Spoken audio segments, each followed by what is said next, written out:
Something strange happened in Indianapolis on a Friday night. The kind of night where phones go down, conversations stop, and everyone just watches. Caitlin Clark stepped onto that court and did something almost no player in basketball history had ever managed. By the time the buzzer went off, the whole basketball world was still trying to figure out what it had just seen. 45 points, 10 assists, 4 steals, 2 blocks. A stat line so rare that only 4 other players in professional basketball, men's or women's, had ever come close to it. And here's the wild part. She pulled this off in under 30 minutes. She's still playing under a minute's restriction. Her own team hasn't even cleared her for full minutes yet. Analysts started throwing out Michael Jordan comparisons. Luka Doncic's name got mentioned too. Social media basically ran out of words. For one night, the whole story was just basketball. What she did, what it meant for the record books, where her career was heading next. Then Saturday happened, and it took only 90 seconds to flip everything. 90 seconds into Indiana's next game against the New York Liberty, Clark ran into a hard screen set by Liberty center Jonquel Jones. She hit the floor. She looked up expecting a foul call. Nothing came. She got up, said something to the official standing closest to her, and got hit with a technical foul right there on the spot. Her 6th of the season. $1,000 out of her pocket before the game had even really started. And just like that, the player who had joined one of the most exclusive clubs in basketball history the night before was now sitting 2 technical fouls away from an automatic 1-game suspension. The highlight reels from Friday were still being shared. People hadn't even finished processing what they watched. And now the league was finding its biggest star before she'd settled into her 2nd game of the weekend. How do you go from witnessing history on Friday to disciplining the same player less than 24 hours later? That question hit hard, and it did not stay quiet. Indiana still won the game. Kelsey Mitchell dropped 33 points, and the Fever cruised to a 108-88 win over a Liberty team that had actually beaten them earlier this season. On paper, that's a strong road win for a team fighting for playoff position at 15 wins and 10 losses in a conference that keeps getting tighter. But nobody was talking about the win. Everyone was talking about the technical, the fine, the math. 6 down, 2 to go before a forced night off. Fans had spent Friday night celebrating one of the greatest individual performances in women's basketball history. By Saturday night, they were counting technical fouls like a countdown clock. That whiplash didn't come out of nowhere. For people who've been paying attention all season, this has been building for months, one questionable whistle at a time. To understand why Saturday felt like an explosion, you actually have to rewind to June. That's where this really starts. Back in June, Clark picked up a technical foul against the Phoenix Mercury that a lot of fans and analysts immediately called questionable at best. The type of call that usually just disappears. Referees let it go, players move on, nobody remembers it a week later. But this one didn't disappear. The league reviewed it, and instead of wiping it off the books like it had done for other players earlier that season, the WNBA upheld it. That one decision is really what lit the fuse.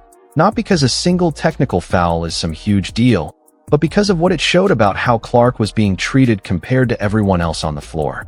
Fans noticed instantly. Screenshots started spreading within hours. Timelines filled up with side-by-side comparisons. Players with rougher on-court behavior. Players who said far worse things to officials. None of them facing the same scrutiny or the same outcomes. Why does a call get erased for one player but stand for another in the exact same season? That question became the filter through which every future technical foul would get judged. And it never really went away. By the time technical number 6 landed in July, fans weren't reacting to one bad call anymore. They were reacting to a case file they'd been quietly building since spring. Screenshot by screenshot, box score by box score. Every disputed whistle logged, and compared against a pattern they were convinced the league either couldn't see or didn't want to deal with. What makes this hard to write off as just fan noise is who else has spoken up. Stephanie White, Indiana's head coach, is not some anonymous account online. She's a professional whose job depends on choosing her words carefully around the league office. And even she's addressed this directly, telling reporters there needs to be smarter conversations about how these fouls are being used against her own player. Sit with that for a second. A head coach, on the record, admitting that her star player's relationship with officiating has become something the organization has to actively manage. Not something they hope blows over. Something they're strategizing around. National media picked up on it too. Major sports outlets started using phrases like political tug-of-war to describe it, praised as the league's biggest draw one week, disciplined more visibly than her peers the next. Once that kind of framing leaves WNBA-only coverage and lands in the wider sports world, the league loses control of the story. Casual fans who never thought twice about technical foul rules are now asking questions about fairness, simply because the story got big enough to reach them. Now look at where Clark sits on the league's technical foul leaderboard, and this gets even harder to explain away. She's currently tied for second in the entire league, right behind Angel Reese, and tied with Kalia Copper. 3 completely different playing styles. Reese plays physical and draws contact constantly. Copper attacks the rim as an aggressive two-way guard. Clark is a perimeter playmaker built around spacing, passing, and shooting, not the kind of physical, combustible style you'd expect to rack up technicals at this rate. So what actually connects 3 such different players in the same disciplinary bracket? That shared number is a lot harder to call a coincidence than it sounds. And when questions like that don't get answered, fans fill in the blanks themselves, and their conclusions haven't been kind to the league office. The fan base has responded with something surprisingly organized for a movement with zero formal structure behind it. Every technical now sparks its own wave of real-time tracking. Fans refreshing box scores mid-game just to check if Clark inched closer to the suspension line. Screenshot threads comparing her technical history to players with equal or worse conduct. This isn't random venting. This is fans basically running their own fact-checking operation. There's also a money angle here that deserves more attention than it's getting. The WNBA quietly changed its fine structure this season. Technical fouls 4 through 7 now carry a $1,000 penalty each, a huge jump from the $200 it used to be. That rule applies to everyone, sure, but in practice, it hits differently depending on who's racking up the fouls fastest. And right now, that's Clark. $1,000 per technical sounds manageable for a pro athlete. But the real issue isn't the dollar amount. It's what the structure says about priorities. Raising the cost of frustration, while the consistency of the calls causing that frustration stays exactly the same, just shifts the whole burden onto the player. Here's the thing though, Clark hasn't framed any of this as a personal complaint. She's been careful about that, steering every conversation away from individual calls and toward a bigger structural argument. Her actual ask, repeated all season, is for full-time referees instead of the part-time system the league currently runs on. She's not asking for special treatment. She's not asking anyone to overturn calls in her favor. She's arguing that inconsistent officiating is a staffing problem that would help every player on the floor, not just her. That's a much harder argument for the league to brush off. So what happens if technical number 8 actually shows up? The mechanics are simple. The moment Clark picks up that 8th technical, the WNBA automatically suspends her for 1 game. No hearing that changes it, a $1,500 fine, and a mandatory night on the bench. For most players on most teams, that's a minor inconvenience.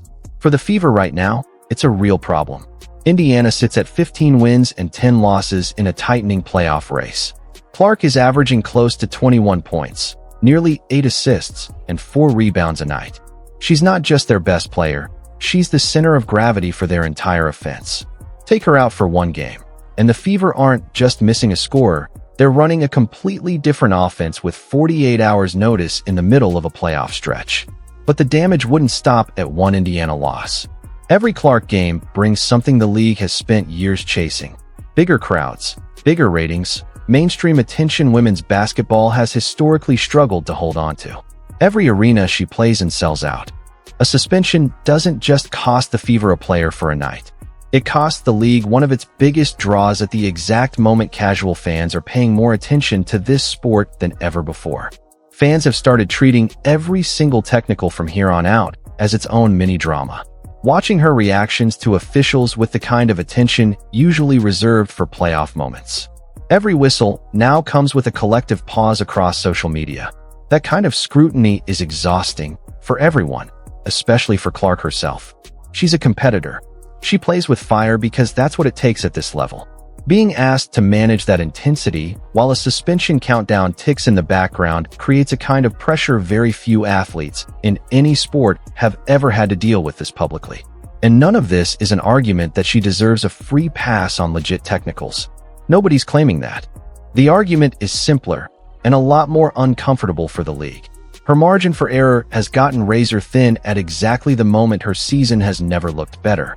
Add in everything else she's already managing: the injury concerns, the ongoing minutes restriction, the physical contact she absorbs night after night, the fine structure hitting her harder with every call, and you've got a massive amount of pressure landing on one player during what should be one of the best stretches of her career.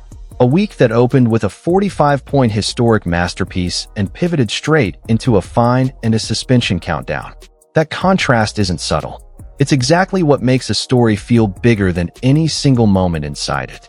Everything traces back to one question: does the WNBA actually plan to answer Caitlin Clark? Not with a quiet memo, not with a fine structure update nobody reads. Actually respond to the argument she's been making all season, that officiating inconsistency is a structural problem with a structural fix, and show that the league has actually heard her. Because right now, the response has been silence and fines. Silence and fines. And when that pattern repeats often enough, it starts looking like a policy. The countdown sits at 2 more technicals, and this stops being a hypothetical and becomes the story of the season. A league that spent 2 years crediting one player with transforming the sport is now 2 bad whistles away from benching that same player in the middle of a playoff race. So here's the real question for you. Does the WNBA actually owe Clark a straight answer, or is this just how the league office plans to handle it? Drop your take in the comments right now, because this conversation is not slowing down anytime soon. And if this breakdown made you think differently about what's really going on here, stick around, because there is a lot more to this story still coming.